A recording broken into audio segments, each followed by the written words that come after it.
कृष्णाचं नाव विठ्ठल कसं पडलं आणि मग पंढरपूरला विठुरायाची आणि रुक्मिणीची मूर्ती एकत्र का नाही, ह्या मागचीच ही एक पौराणिक कथा.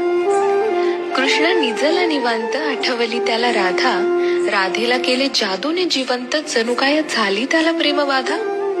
समोरून आली रुक्मिणी, कृष्णासंग राधास पाहिली, डोळे झाले लाल लाल, म्हणे मी कृष्णा सोडून चालली.